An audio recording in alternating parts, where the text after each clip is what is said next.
Hi writers and book lovers. So today I'm here at the bookstore to look for middle grade readers. In the Publisher in Your Pocket Facebook group, one of the people in the group posted that she was interested in writing middle grade books because she has children that age and wanted to know more about it, posted a really helpful article about it. So a lot of other people chimed in and said, yeah, I want to write books like that for middle grade. So what are middle grade readers? Those are books for ages 8 to 13, and they're actually quite a growing area of books. So we're going to take a look at some of them here today at the bookstore and see what they look like, how long are they, what are their page counts. I'm guessing they're all going to be paperback, but there may be some hardcovers, so we'll find out. Now, the most classic, probably, not classic, but the one that everybody's heard of that's a middle grade is Diary of a Wimpy Kid, and so that's a series. Today I'm looking for King of the Dragonflies by Kaysen Callender and Breakout by Kate Messner. These are two books that were recommended by this article that we were all reading about middle grade readers, and I'll put a link to the article in the comments below. So let's get inside and see what we can find. I found Diary of a Wimpy Kid, and it's a good idea. I decided to look for something that I knew was middle grade because I'm already realizing it might be hard to know what's middle grade. So here's Diary of a Wimpy Kid, and let's just take a look so we kind of know what we're looking for. Cool to see all the books that are like a series. Isn't that fun?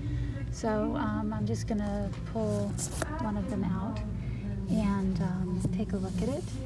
So this is fun. This feels like a basketball. I don't know if all the books do. We'll figure that out in a minute. But just touching it, it's like the rubber of a basketball. And then this is smooth. And yeah, you can kind of feel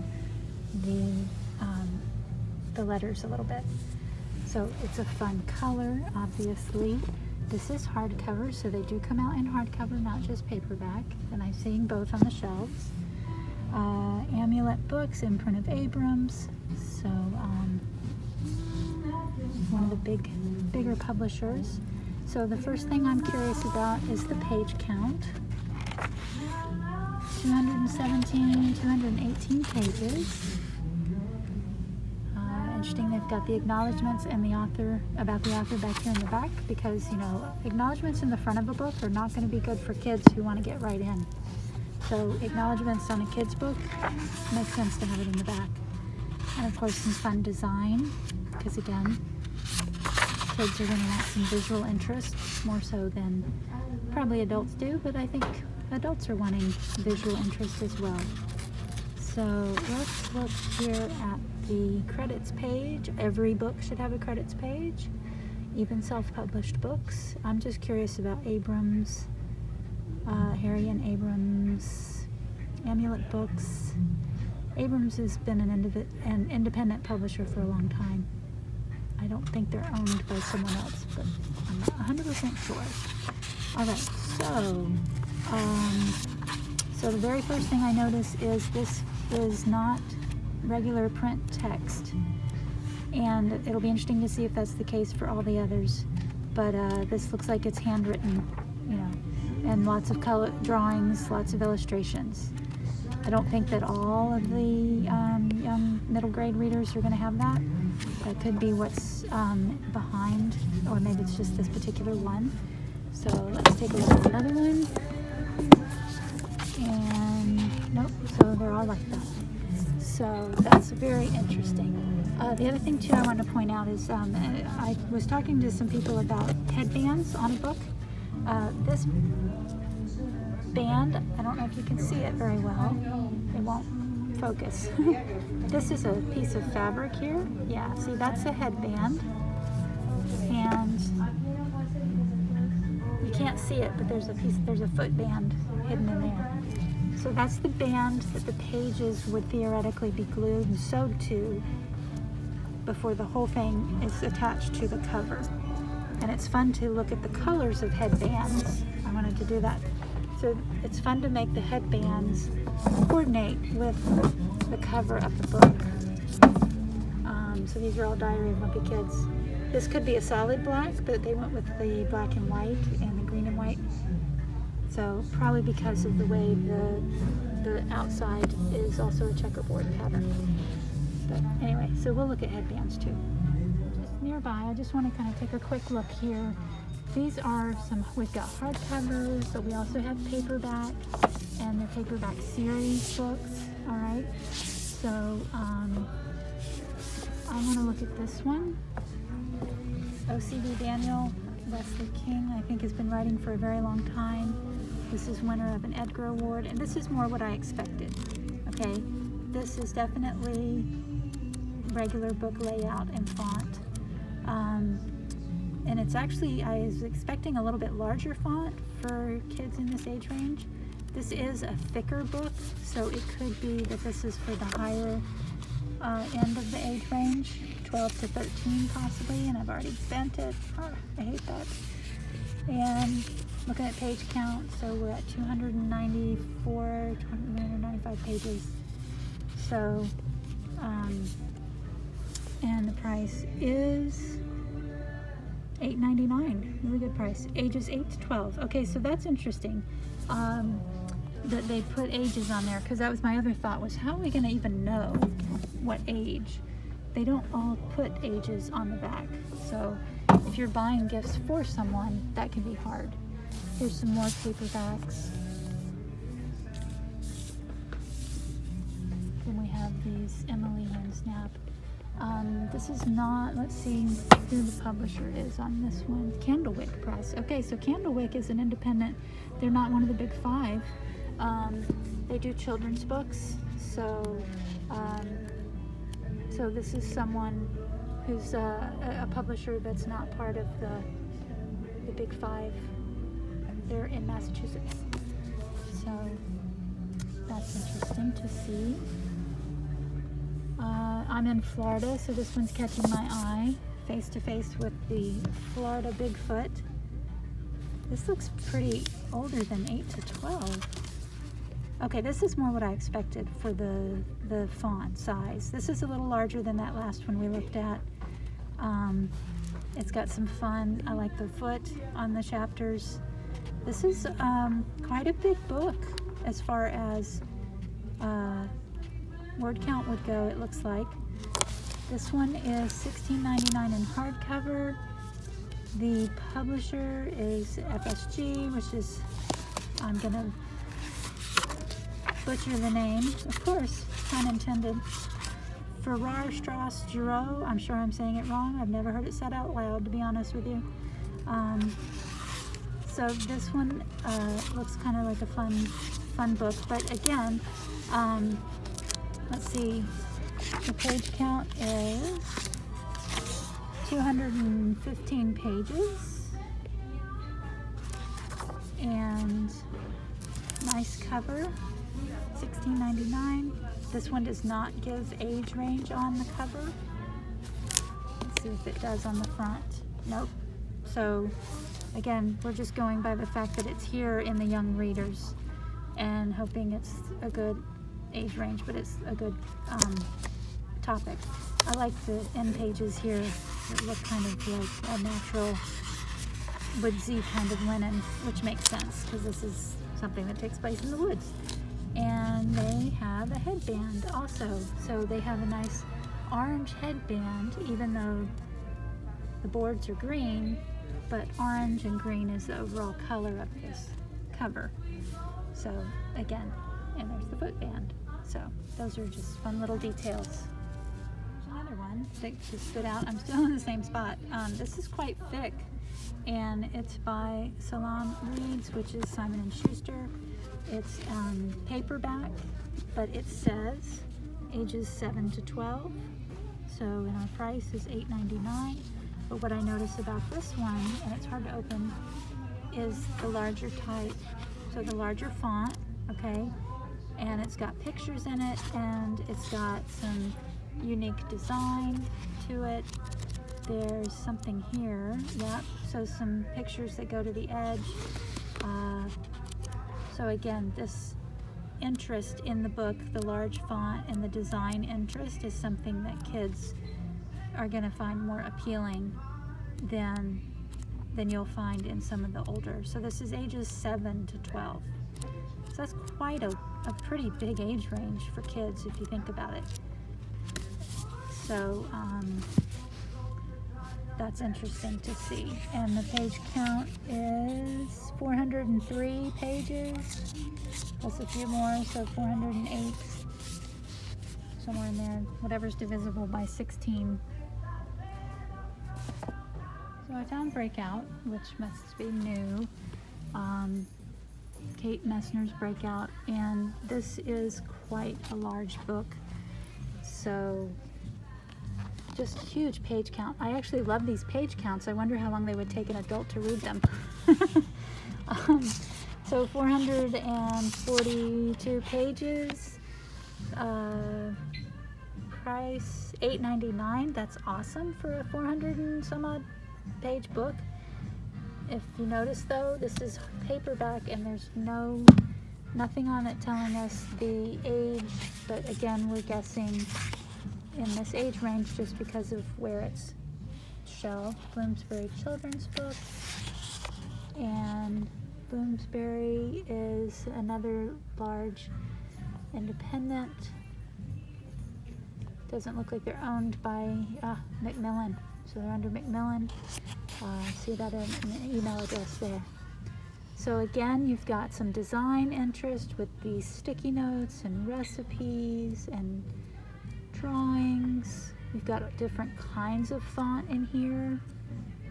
So these are obviously different letters and memos and emails and things like that. So there's a lot of design interest to this book, which is very interesting to see. This would be a lot harder to do if you're going to self-publish. It takes a lot of design to do these kinds of things in a book and get the layout and the flow of the text to work. So if you're thinking, oh, I'm going to self-publish or hybrid publish a book like this, you're going to pay more for this design element piece of it. And the more you pay, then the more books you have to sell to make it worth the price. And this $8.99 is very inexpensive. And again, I'm not sure. I'm curious how many people self-publish books in this age range for that very reason, because the unit cost to print a book of this size is pretty high, especially with this much design work. So the business model behind children's books is curious to me. They have to print tons of them. I also measured the book. It's 5.5 wide by 8.25, so it's not a 6x9, but it's in the trade. It's more of a trade book size, smaller, that kids would like. Really close to Breakout is this one, Monsters in the Mist, and this is more the size of the book that I was thinking that you would have, and this would be less expensive to print. This is actually published by Sky Pony Press, which is an imprint of Sky Horse, which is independent as well. The price is $9.99. They've got the age range up here, 9+ ages, and so the page count is, okay, they don't put pages when they have the excerpt. So page count is going to be over 218 pages. So that's a little bit more within a normal range. But again, you can see it's pretty large text, but there's still some good design, but nothing too fancy. This would be easier to do if you're doing a self-publish, and so as an independent publisher, they know, you know, how to make money at this. So this is a pretty good size. This is probably going to be a little more common for most writers.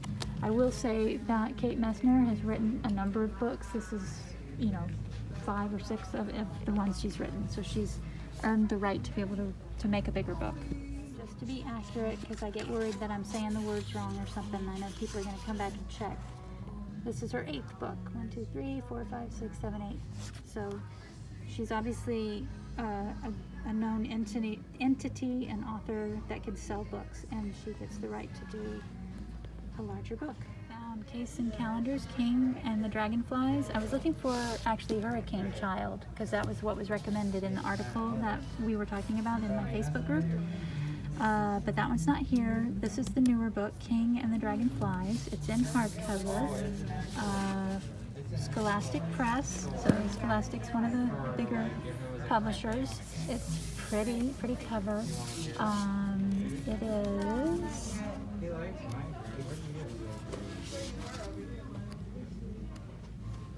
260 pages, and again you've got the larger print, larger font rather, cool chapter numbers, but again not as much design as, you know, those original Wimpy Kid ones. So quite a range, and this is going to be for the higher end, I would think, of the age range. And this one is $17.99 in hardcover, so that's more close to what hardcovers are. But remember, in fiction, adult fiction, hardcovers are 26 bucks, so that's still a very good price. So you got to sell a lot of children's books. Apparently her teen child was very good, won some awards. I like the design here, King and the Dragonflies. That's really cool. So that's a neat book, and it's a hardcover, so it might have, and it does. It has a headband, a nice dark green headband, which goes, again, you've got the green and blue of the boards, but you have dark green on the front, so it's fun to have the dark green headband. So I was looking for books that are by not a big publisher, and also, yeah, there's independent publishers, but I was curious if there was anybody that was a small press or a small independent or a small publisher.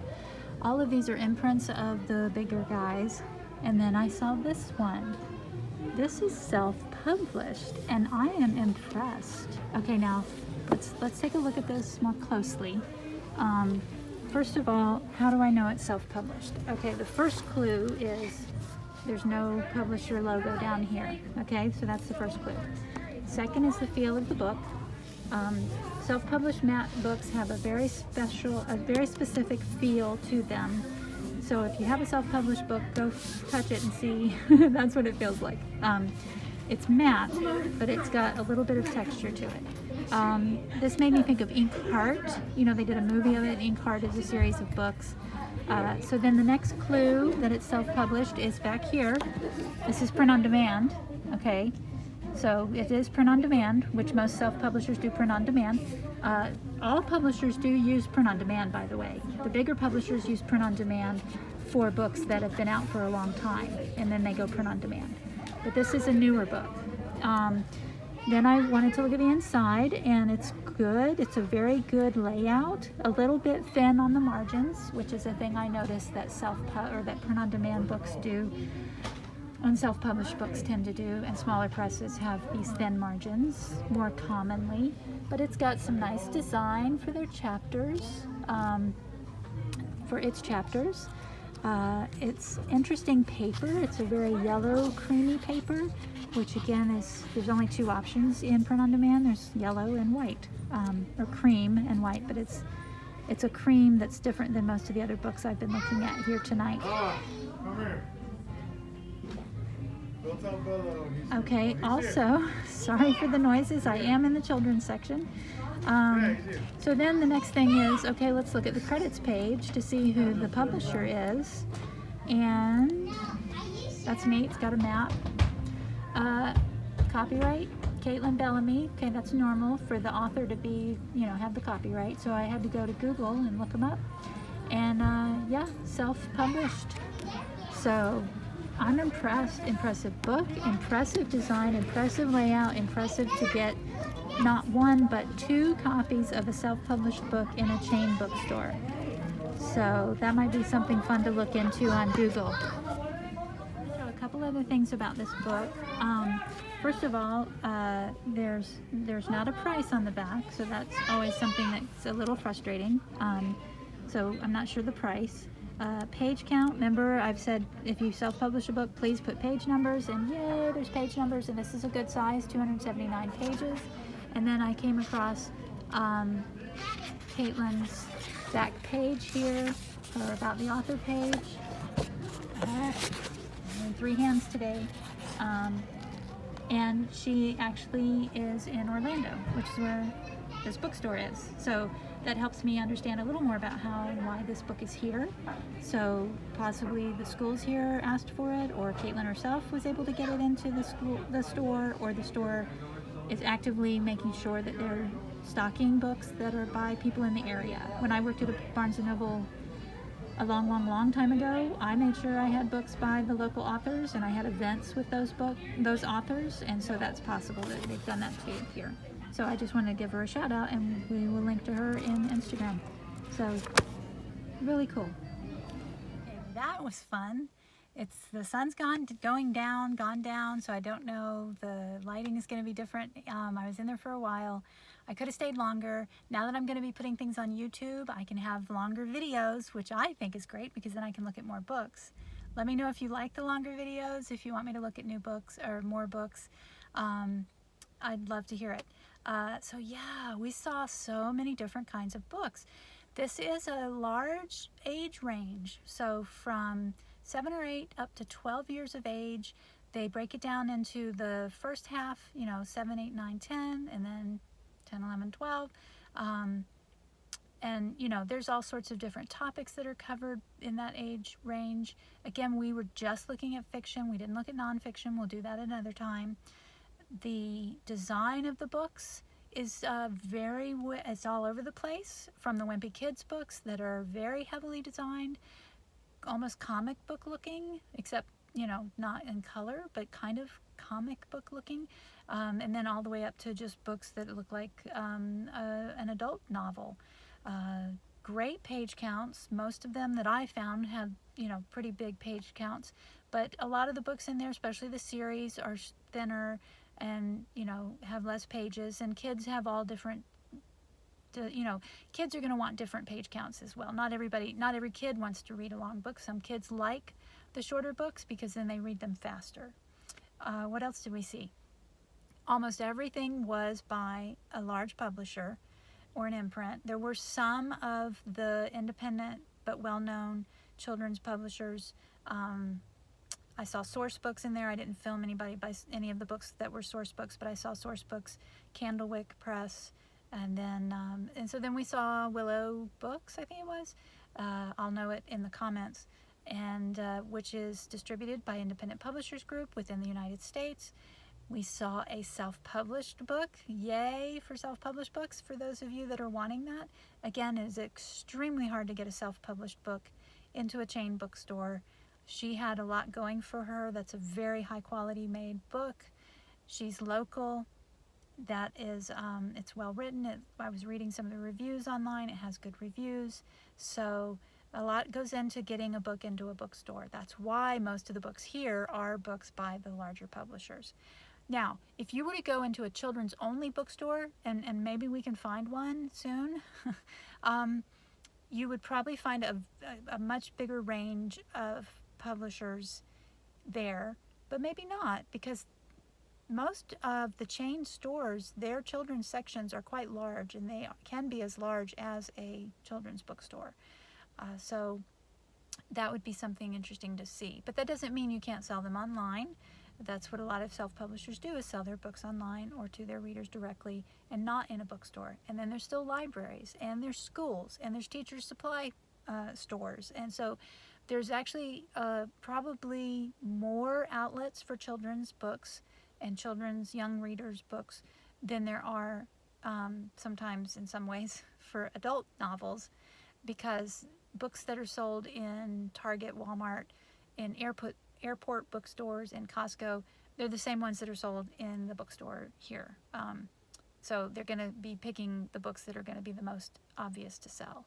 The most common, the most popular that people are going to want to buy. So, yeah, I'm trying to think what else we saw. Oh, we looked at headbands. So we'll look at headbands some more. Let me know, are headbands you're like, I don't care about headbands. Or it's just one other fun detail. It's really fun to look at all the things that go into what makes a book, because especially if you're going to be publishing them yourself, or if you're an independent publisher, you want to make sure that you have all those things. Now, you don't have to have a headband, and they're not as necessary now as they used to be when they were first created. Now they're almost just a decorative touch, but they just look cool, I think. And it's one of my favorite things that I get to do in my job is we don't all, but a bunch of us get together and pick the headband for the hardcover books that we're doing. So yeah, let's see, anything else? I can't remember off the top of my head right now. If I do, I'll come back on. If you're watching this on YouTube, because by the time this launches, or by the time I get this video uploaded, I'll have my YouTube channel. If you're watching on YouTube, please subscribe, share. If you have a writer friend, a reader friend who's interested in middle grade books for kids, hey, somebody's leaving and they're shining their light on me. Isn't that fun and real, right? So that's what happens when you're out in the field. Yeah, so anyway, share the video, subscribe, like, do all the good stuff, and let me know if there's something specific that you want to see next, or if you have any questions about what I found and you want to know more. Ask me questions, and if I don't know the answer, I will find out, but I hopefully know the answer. All right, thanks. Bye.